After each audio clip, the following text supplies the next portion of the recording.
Alright, welcome back to SouFLoTV again, everybody. It is your host with the most. If you've never been here before, please go ahead and hit that subscribe button. Hit the bell next to the subscribe button so you're notified every time a new video goes up on SouFLoTV. Alright, so we've been keeping up with this Klansman gang trial right now, and this will be number 8. We are following testimony given by the witnesses in court. We're probably going to be doing this for a very long time because they have 44 witnesses to go through. And they said they intend to go through every single one of these witnesses before this trial is over. We've only heard of 2 witnesses so far. I'll tell you something. These 2 witnesses, oh my God, they are talking. They are talking all kinds of stuff. I'm not saying that everything they're saying is true, but they are very credible. To the point where, listen to this. So, shout out to the Gleaner for this one. The ex-member of the One Don gang yesterday told the Home Circuit Court that although he had been the Don of the St. Catherine community, he had never owned a gun, nor had he benefited ever from the Donship. Now, first of all, before I go any further, let me say this. Please listen with an open mind and common sense. I understand that people want bad guys to be put away behind bars, but we're looking for 100% credibility. And still, even if they're not 100% credible, in this case, they have been given that authority. So, in other words, police are going to believe them because these are the people that they are going to use to sink the people that they want to sink. Remember me told you? Alright. So, again, the ex-member, this is one of them that's testifying. The ex-member of the One Don gang, listen to me, says that he was the Don. Yeah, the Don, of the St. Catherine community, right? But you have never owned a gun, and you never benefited from that Donship. Yes or no? Do you believe that? Alright, there's way more here though. The prosecution's second star witness, listen, second star witness. I don't want nobody, SouFLo, you're mixing up the witnesses. It says it, second star witness. The prosecution's second star witness during cross-examination yesterday from attorney at law Venice Brown. So Venice Brown was crossing him, was grilling him. Venice Brown is representing Dylan McLean in the ongoing gang trial. The second star witness admitted that a Don held certain powers. Him say, yeah man, a Don powerful. Y'all know that already. Don run the place. Don have certain things where, he gets as being the Don. He has certain powers, including having a say about who would be killed or whose lives would be spared, and would also be consulted in the community about any happenings in that particular community. In other words, things can't go on in my place without my consent or without me knowing about it. Me had the Don round here. If things go on without me knowing about it, neck will roll, neck will pop round ya, head will roll round ya, that kind of thing.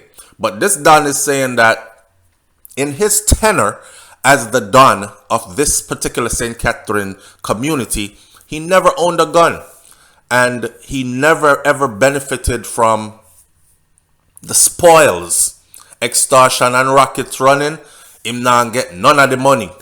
Gunshot a bus all over the place. He didn't even have a gun. How kind of done this? In today's Jamaica, 2020, 2021 Jamaica, you never had a gun as a Don. Anyways, but when they asked him if he had in fact made any order as to who should be killed, you ever ordered a murder? You ever send any one of the youths them under you to go commit a murder? When the lawyer suggested that he made such an order, as he was the Don, the witness replied, That's your opinion, ma'am. That's I saw him tell the lawyer, The lawyer said, well, me know said Don's order hits. And when man for dead, and they send out their soldiers and man dead. Have you ever done any such thing? You know, I have a feeling you have, is what the lawyer said, because you was a Don. Him say, that's your opinion, ma'am. So this witness has said he has never ordered any hits, he has never carried a gun, and he has never benefited from any of the spoils of being a Don. Brown further suggested to the witness that he had benefited from being the Don in the community by obtaining power and money. But this also was denied by the ex-gangster, who had joined the gang in 2016. Them know same joined in 2016, you know, yet still he's saying they didn't know about me. I was never on their radar. He joined the gang in 2016, and he claims that he rose to the level of being the gang's second in command. Another red flag. You don't rise to no second in command in a violent gang without having a hand in some level of violence. Listen to me. You're going to be tested along the way. That's how gang culture and rising in the ranks go. You're going to be tested in some kind of way. That's why the young youths, them are so eager to put their work in. They call it. Slap with people. Do difficult works. And get away clean with it. These are the things they have to do in order to climb up the ranks, gain stripes and respect from their peers within the organization of the gang. This man say him never own a gun yet. Him never call out a hit yet. Him never benefit from none of the spoils of ever being a gang. Being in a gang. And now he is saying also that he rose to the ranks of the gang, second in command, and never did not one of those things. Then I who him so? I did not benefit in any way, is what he said. He also told the courts that he could only recall getting money 2 times. Oh, so you did benefit then? Even one time you did benefit, right? No, me never benefit, me never get nothing. Do y'all see? Okay, this is for my critical thinkers. Do you see how this person the witness is being picked apart? You can't go in court, get on the stand and say, I've never benefited, I've never carried a gun, I've never this, I've never that. And then they corner you and I rose to the ranks of the second in command. Never did any of that. No, not me, not me. And then your next testimony is he recalled getting money twice. And as such, he did not enjoy any financial benefits because a little bit of money that. anyways, listen. The thing about these testimonies, who it's coming from is this. Jury, well, there's no jury in this case, but judge. Judge will have the duty to sift out what they are saying and pick sense out of nonsense. But I'm telling you right now that if a witness is tainted to the point where they can find many lies in their story, they can very well take all these compelling testimonies and throw them right out the window. I'm just saying. All right? You know how about all the looting and the shootings and the killings that was going on? This is the attorney. I'm reading court papers. This is the attorney. You know about all the looting and the shootings and the killings that's going on, don't it? And he answered to the attorney and he said, sometimes after it happened, I know about it. That's what he said. Sometimes after it happens, he knows about it. Right. And I guess sometimes he knows about it before it happens also, but he's not going to say that in court. You are the Don. You're supposed to know. Responding to further questions from the attorney about his former role as a community Don, the witness rejected suggestions that the police had an interest in him after people started calling his name in relation to criminal activities. His constituency was getting hot. People started calling his name in conversations. Undercovers heard his name. His name got back to the police. His name was in the mix. In other words, what this attorney is trying to establish is your whole motive for coming to the police is that you found out that your name was on the radar as well. You guys had inside intelligence and you knew that they were coming for the gang and they were coming for you as well. But he in court is spinning a story that nobody knew me. Nobody knew about me. Nobody knew nothing about me. My name was not being called in any criminal activities, believe me, is what he said. The witness also rejected suggestions that he made the decision to testify against the gang to save himself and to escape prosecution after making up a story about the so-called gang. The married ex-gangster, who has been employed for most of his tenure in the gang, also disagreed with the suggestion that he had called the reputed leader Andre Blackman Ryan name in the gang because he was aware that the police had a peak interest in Blackman. Him say, well, me know a whole heap of things about Blackman, and if them hold on for me, I go give them the whole of this. That way them let me go because him are the bigger fish for fry. No pun intended, you understand? So when asked further if he had told the police everything that he knew about the gang, the witness said, I wouldn't reach here if I tell them everything I know. I wouldn't reach here if I did tell them everything that I know. I just tell them as much as I could remember at the time. Earlier, I don't know what that means, you know. Earlier, while being cross-examined by lawyer Sade Bailey, who is representing Pete Miller, who is also known as Smokey. So this is a Smokey lawyer now. The witness said that while he was a top-tier member, he never owned a gun and he was not into the badness. So he told the second lawyer this. Didn't you testify that you were sent to kill people? This is what the lawyer asked him. He said, no, ma'am. Me never said didn't you testify that you were sent to kill people? She asked again. He said, no, ma'am. I was sent to run road. Bailey then asked him if that was not part of the badness. Kill people. Run road. Are you a run out a road? He said, ma'am, it's part of the badness. All of us in court are gangsters. But I was never sent to pull any trigger, ever. During further questions, the attorney suggests to the witness that he had been wrong about a burial site that he had tipped off the police about in Rivoli, St. Catherine, where 2 men from Denham Town had been killed and buried reportedly by members of the gang, including her client. But the witness, including her client, which is Smokey, right? But the witness quickly asserted that the police had not found the site when he first accompanied them to the area, but they did make the discovery on their second visit. So police, him said to the police, come in with carrier, go show you which part them bury body.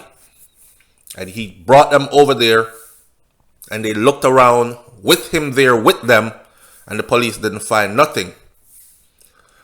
It is said that the police went back on their own and made the discovery on their second visit.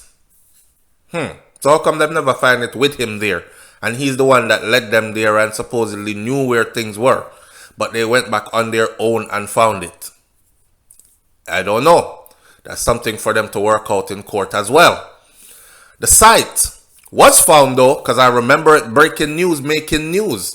So the site, which was found in June of last year with the remains of 2 bodies, is believed to have been an unofficial burial site for the gang. This is how it was placed on the news. The witness will undergo further cross-examination on Monday when the trial resumes, which will be today, this morning, November 15th. He will continue to testify. And if you don't know what's going on here, Andre Blackman Ryan and 32 others, so it's all 33 of them, alleged gang members are being tried on an indictment with 25 counts under the Criminal Justice Suppression of Criminal Organization Act and the Firearms Act. The One Don Gang is a breakaway faction of the Klansman gang, the infamous Klansman gang. All right. Now, he's what he admits to being a Don. He admits to being a Don of a certain area in St. Catherine. But he's saying he has never called any hit. He never sent anyone out to go do anything bad. He himself was never ordered to pull any triggers, or never did he pull any triggers. So this is the witness who is clearing himself of everything. He has never gotten any monies. Oh, he went back and said, 2 times I did get money still, but I don't know money. I just 2 times I get money. So, right, you could just say, I never got any money. No, boy, you got money from it. Himself never benefited from it financially or any other ways. All the spoils that normally goes to a Don, all the privileges that normally goes to a Don, he never experienced any of those. He rose to the rank of second in command. First in command would have been Blackman. So he is second in command. And he never did any of anything. I don't know. I don't care who want to cuss me in the comment section. I don't believe it. I don't believe it. I think this is an individual now who's trying to save himself. Definitely, for sure. But hey, let's see how this plays out. Raymond D. Grant says, didn't benefit. Right. The people who really be on trial after the people who should really be on trial are the politicians and others who are behind these gangs and who are allied to them. These gangs evolved out of the political goons and enforcers of the political parties. Now they are uncontrollable. They continue to exist because there is a quid pro quo relationship between the gangs and the political parties, similarity to what is happening in Mexico with the cartel. Although no longer controlled by the politicians, at election times, the politicians need the support of the gangs. It is also rumored that due to the lack of transparency on campaign financing, we do not know if the political parties may be getting money from some of the gangs for funding or funding some of these gangs, vice versa. What we do know is that in the past, a certain prime minister had great influence with one of our main political parties, or a certain president had great influence with one of our main political parties. No politician has been held accountable for that. Maybe I'm too young to know that part. If somebody understands what that part was, please leave it in the comment section for me. The next person said, boy, them 2 witnesses have the lawyer, the defense lawyer, them are weird. All them are try to spin them, it not work, you know. If I just 2 witnesses so far, and them are ball so, what them are going to do when the others come? Time come. Blackman, your luck run out. We want back Spain. We want back our Spain. Spain is known as Spanish Town, for those of you who don't know. Our next person said, in a democratic society, criminals have legal rights, including the right to be represented by an attorney at the state's expense. Laughing out loud. So I guess in their mind, a criminal must be punished before you even prove that this person is a criminal. See, that's what the court process is for. This is called due process. So whether you are, and that is why they also have you are presumed innocent until proven guilty.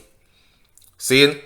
So right now, they are presuming that they're innocent. And if anything, throughout the court process, they should be proven guilty if they were. That's just how the law works.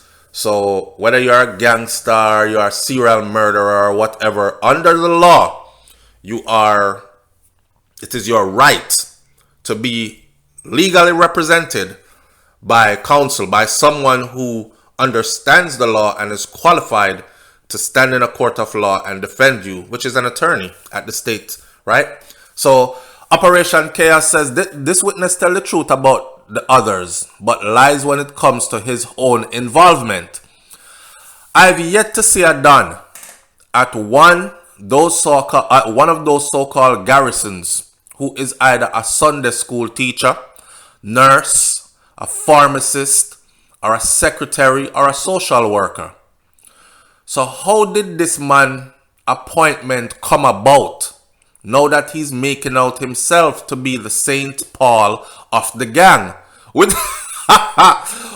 denying the fact that he's more involved than he's telling us will make this whole thing blow up, and several of the members are going to be getting off. One thing is for sure is that Blackman ain't going back for go a road when this case is ended. So this person is saying basically Blackman is gone. Alright, the most seal up and concrete up theme thing. But the way how this witness right here is testifying and trying so hard to exclude himself from the testimony, from all the things he's saying, this might backfire. And it might blow up so bad that it ends up getting some of these people off. Like I said from the very beginning, if their credibility is in question, then their confessions will not be taken into court as something that can be used to convict and sentence anybody. All right? Leave your comments in the comment section below. Tell me what you think about this one and answer my question. You ever hear about a Don who never carry a gun, never got any of the spoils that's going on in the community, rose to the rank of second in command and never ever pull a trigger, never touch nobody, nobody knew his name, knew about him or anything like that? Talk up, because I'm sure I know me one have sense. I'm out. Peace.